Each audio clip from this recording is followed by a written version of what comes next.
महात्मा गांधी को प्रथम ओडिशा आगमन 105तम वार्षिक उपलक्षे कटक स्थित स्वराज आश्रम में गांधी दिवस उत्सव गंभीर और गौरवमय परिवेश में अवसर में गांधीजी आदर्श तक सत्य और अहिंसार महान बार्ता को स्मरण कर पवित्र अवसर में विशिष्ट समाजसेवी गांधीवादी और कटकर वरिष्ठ आईनजीवी विश्वजित सूर्यवंशी मुख्य अतिथि भाव जोगदे गांधीजी जीवन दर्शन और आदर्श पर आलोकपात करते से कहते गांधीजी सत्य अहिंसा सेवा और निष्ठार मार्ग आज समाज पर अत्यंत प्रासंगिक और प्रेरणादायक से उल्लेख करते युवपीढ़ी गांधीजी आदर्श को अनुसरण कर समाज में शांति समता और एकता स्थापन में आगुआ होगा उचित। गांधीजी जीवन आमको सत्य पथरे चलने और अन्याय विरोध में अहिंसा मार्ग में संग्राम करने को प्रेरित करे। यह कार्यक्रम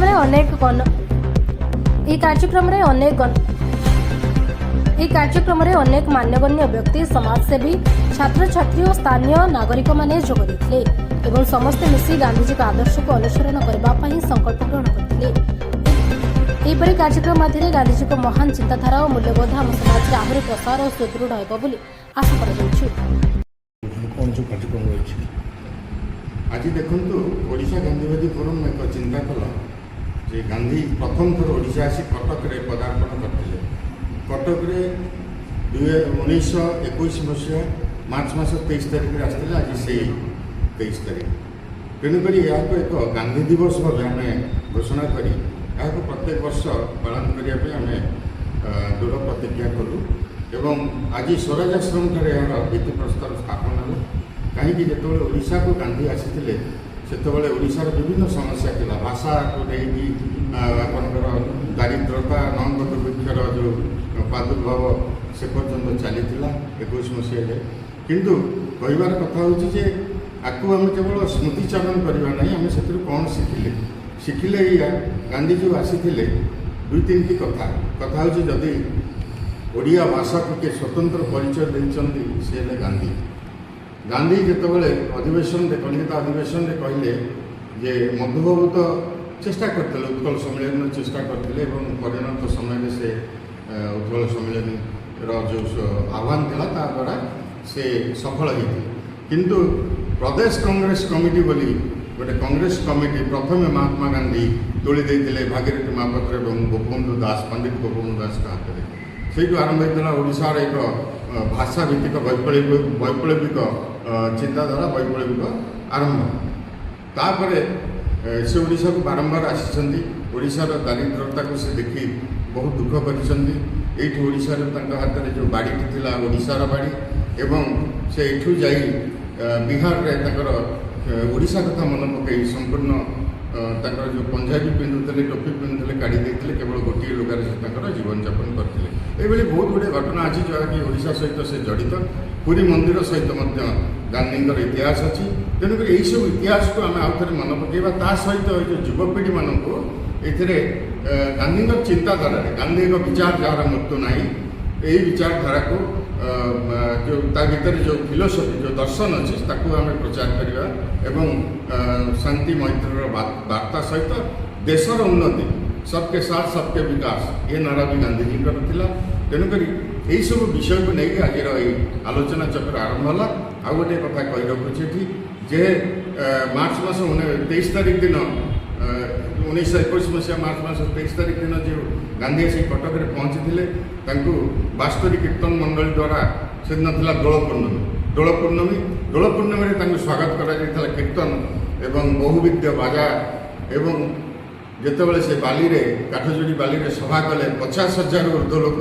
जहाँ ब्रिटिश डॉक्यूमेंट हुए से एकाठी होते एवं यही स्वराज आश्रम आसी से विश्राम करते सबुठ बड़ कथा ब्रिटिश 144 धारा जारी करते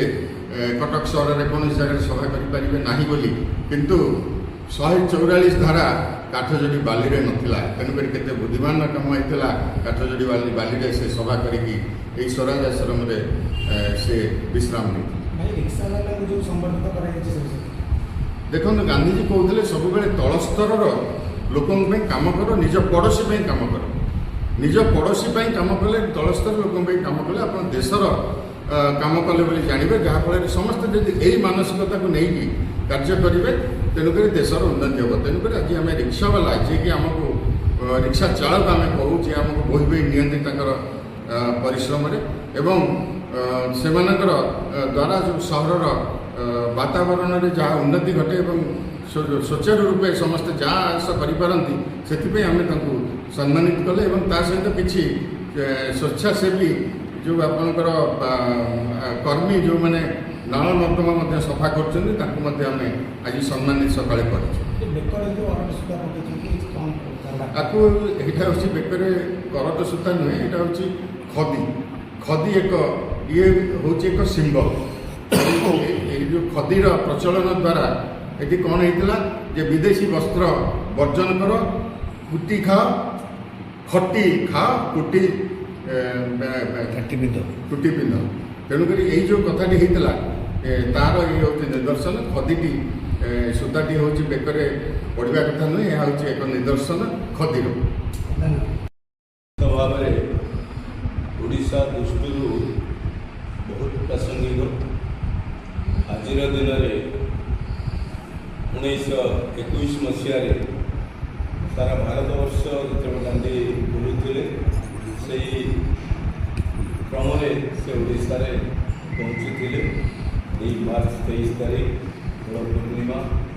एवं ओडिशा स्वतंत्र प्रदेश ही नहीं भारत स्वाधीन एवं पराधीन भारत वर्ष जनसाधारण अवस्था जानापी लोक मानकर अवस्था को अनुधान करने सहित जातीय आंदोलन में सारा देश को जोड़ापी ओडिशा पहुँचती एवं तत्कालीन ब्रिटिश सरकार सहयोग को खातिर न करी तांकर विरोध को खातिर न करी एठी गांधी कटक शहरवासी तथा राज्यर प्रमुख नेतृमंडली सहयोग जोड़ी सभा करते तारी स्मृति यही जो स्वराज आश्रम आज जो स्मृतिचारणा होती दिवस स्मृतिचारण से अवस्थान करते निश्चित भाव में आम समस्त नुआ पीढ़ी गौरवर कथा जो भाई भाव में आयोजक विश्वजीत सूर्यवंशी ताको समस्त को संगठित करके जिते आस्ते आस्ते नुह बहुत द्रुत गति गांधीवाद नुआ पीढ़ी अपसारित होती व्यवधान होती बेले यही एक बैठकर बहुत गुरुत्व बहन करुच्ची गांधी को पढ़िले केवल हम गांधी पढ़िले गांधी को जानी हम गांधी को पाठ सहित गांधी को आचरण को जदि निजे ताले गांधीवाद बंचो गांधी पाठरे बंचो ना गांधी पुराण रे बंचो ना कवितार बंचो ना किंतु गांधी आचरण बंचो यही कथा आज बहुत प्रासंगिक गांधी इतने प्रासंगिक आज भारत नुह पृथ्वीर विश्व समस्या सहित गांधी चिंताधारा व्यतीत विकल्प ना से यथार्थ आइनस्टाइन कहते समय आसब दुनिया रे जनता विश्वास करेंगे ना एमती गोटे रक्त मांस शरीर मनीष तेणु गांधी एक व्यापक एवं प्रसारित व्यक्तित्व भारत